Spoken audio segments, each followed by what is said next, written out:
I've done something at the BBC. I've banned campaigns. Okay. So we don't build campaigns. We build platforms. Yes. We build creative platforms that last 3 to 5 years minimum. Yeah. And then within those platforms, we have campaigns. But those campaigns are quite specific. They're quite pointed. Either they're driving growth or brand love, or they can do both. But they're built on a creative platform that has long-lasting or longevity.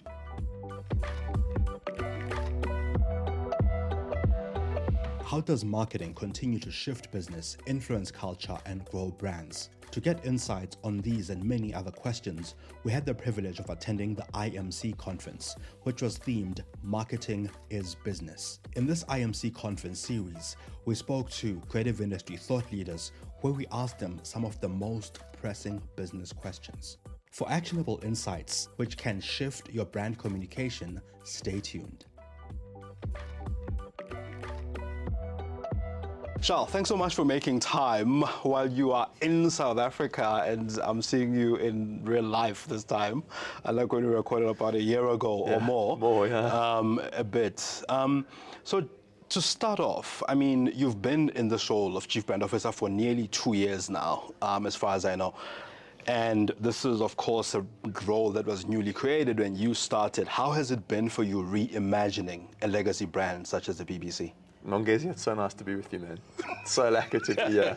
I'll tell you something. No, the job it's been an exceptional journey. I mean, not easy, but it's been incredible over the last. It's been a year and a half actually. Yeah. And I spoke about it on stage today. But this bringing to bear a lot of the lessons and the learnings from South Africa and then Sweden into that environment. It's almost like testing the philosophy, not just the techniques or the tools, but actually the philosophy of how to build brands. And it's been incredible to see how people in the BBC have responded positively to that. Yes. By using, by first creating a vision for what the true north needs to be, like where we're going. Yes. And then bringing some of the data and the tools and the measurements like brand power to bear. I mean, we've actually got that, the whole theme here today is marketing is business. Yeah. And actually making sure that those measurements are on the corporate dashboard. Yes. And we're talking about brands now at the BBC, and not just about content and shows and news, but about brands, has been quite revelationary for me. Yeah.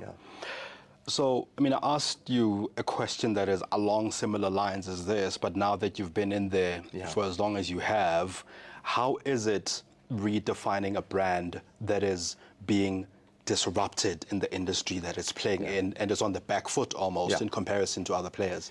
Yeah, I mean, I think that's the only time brands are often open to being reinvented or having sort of being reimagined, to be honest.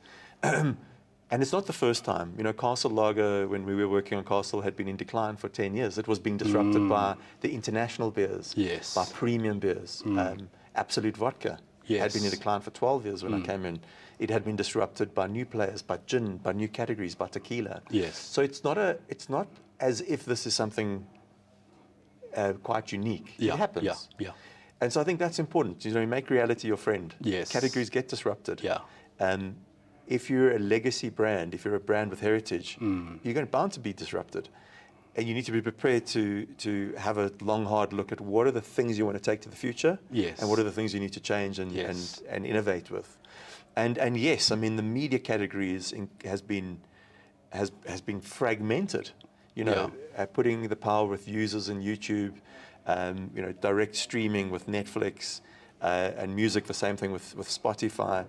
But it's given the BBC an opportunity to really go, for us actually, at the BBC now, to go, well, we need to be a global, digital streaming service, but our unique selling point is that we have public service values. No commercial agenda, no political agenda. I get that. And that definition allows you to innovate in the right places with a product that's appealing to audiences, but with a proposition that's unique.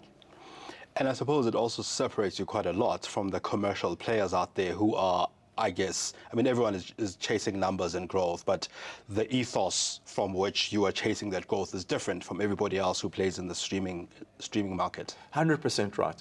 So growth is critical for us because it speaks to relevance. Yes. If we want to be, it's an existential question. If we want to exist, we need to be relevant. Yes. If we want to be relevant, we need to grow with younger audiences. We need to ensure that they're coming to our services.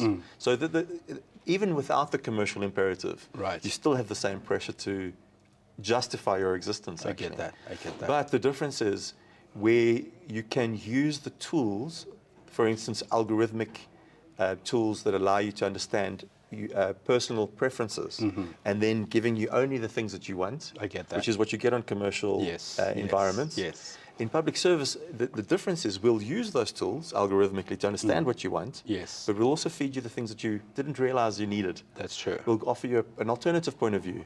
We'll give you some insight into a tool or an education piece or a documentary that you might not have considered. Now that balancing act of doing right by the individual Yes. and by the public good, Yes. I think makes it quite a unique place to be. And that is so important in the world where algorithms, as we've come to know them, have been blamed quite a lot for how people behave in real life or in the real world. Then that behavior is bolstered by what they see online because we are surrounded by more and more of the same content that we 100%. consume all the time. But to kind of change that perception, especially with what's happening in the world right now, is very important. Absolutely. I think with what you've got is you've got fragmentation of media. Yes. But you've also got fragmentation of content, and then you've got polarization of opinion as a result of that, those bubbles that are being formed. Yes. So if your role and our role is to bring people together, but our role is also to pursue truth with no political or commercial agenda, and to be a platform for homegrown storytelling. Those are our three roles. Yes. If those three roles are to be taken seriously, it does mean that we challenge those bubbles, those algorithmic polarized bubbles. Yes. Because what we're trying to offer is a perspective that's both and. Yes. And that's not always appealing because if you're comfortable in your algorithmically driven Yes. niche space, Niche, you're going to be challenged to kind of consider another point of view. So is it comfortable? No. Is it always? Is it quite often attacked? Yes. But I always say if you're upsetting as many people on the left as you are on the right, or in the red as you are in the blue, or whatever side, then you're probably doing something right. And that's coming through actually. There's a sort of consciousness that people are looking for. Not just points of view and opinions, but a multitude of perspectives, whether that be through entertainment, whether that be through documentaries, or indeed through the news. Yes. So when we spoke last, you mentioned how important agency networks are, or agency partnerships are. And of course, you had to get in there and establish those and build those yourself.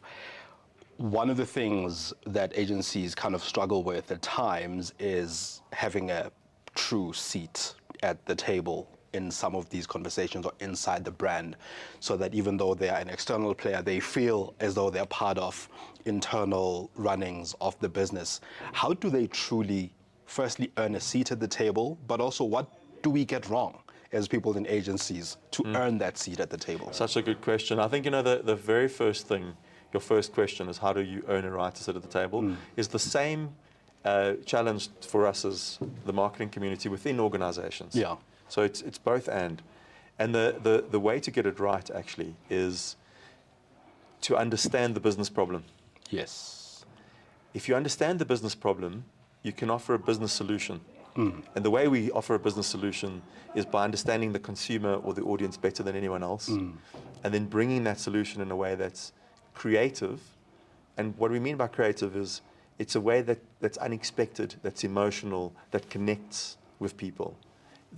That's the key opportunity. Yes. And I think quite often, it's not so true anymore actually, but it does happen where you want to sell yourself. You want to sell your ability to be creative, or your ability to offer a new technology, or your ability to bring an insight, from your world. Yes. That's good. That's the kind of stuff that drives innovation, that drives creativity.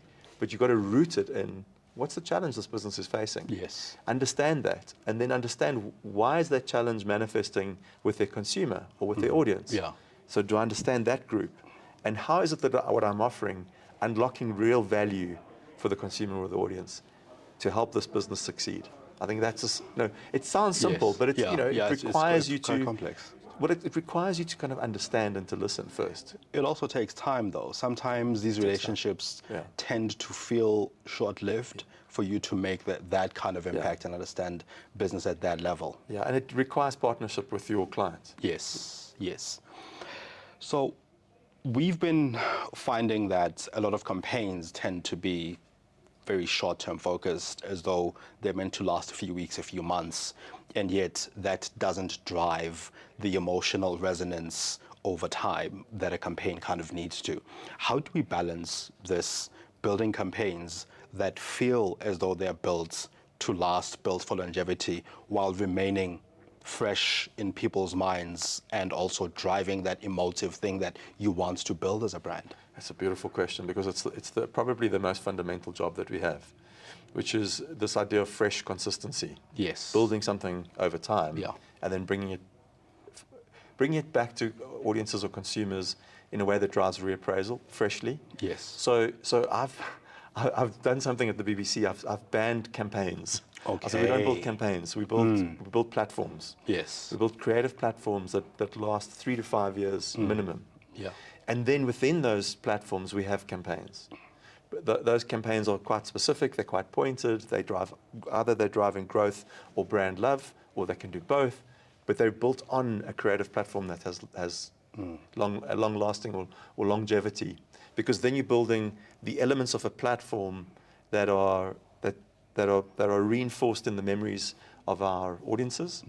But then you bring to fore something that's quite culturally relevant or zeitgeisty, either through your social media or through traditional advertising. But I think that step away from starting with a campaign, start with a creative platform, and then build your campaigns on top of that, is one way around it.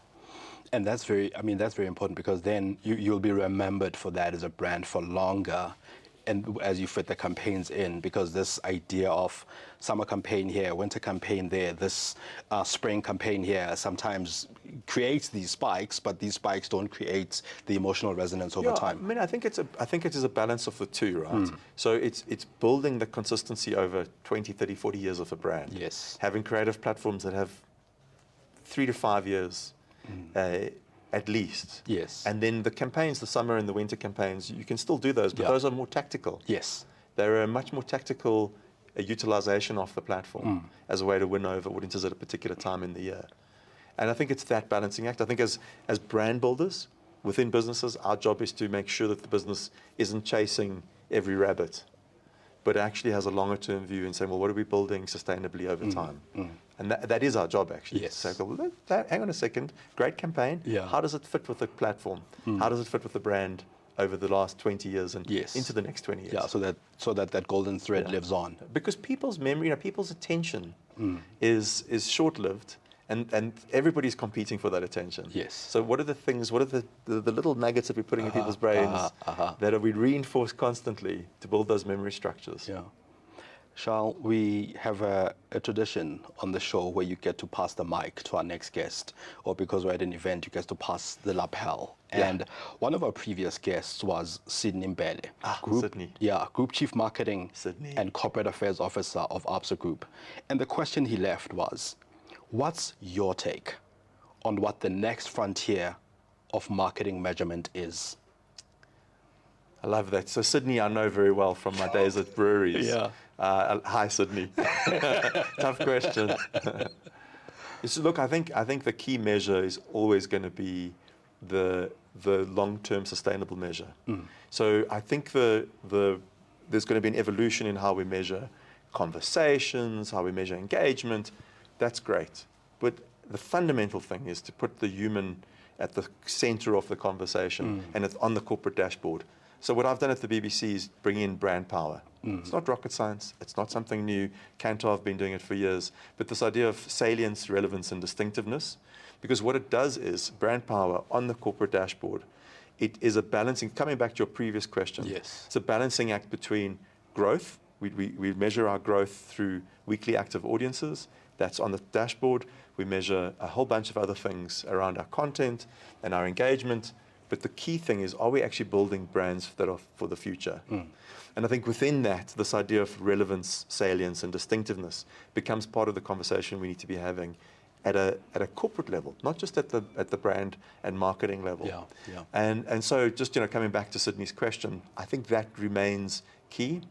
And I wonder if at some point in the future we'll be measuring in some way or form the relationship we have on an emotional level. And that's people, probably yeah. it's probably in the relevance and salience scores.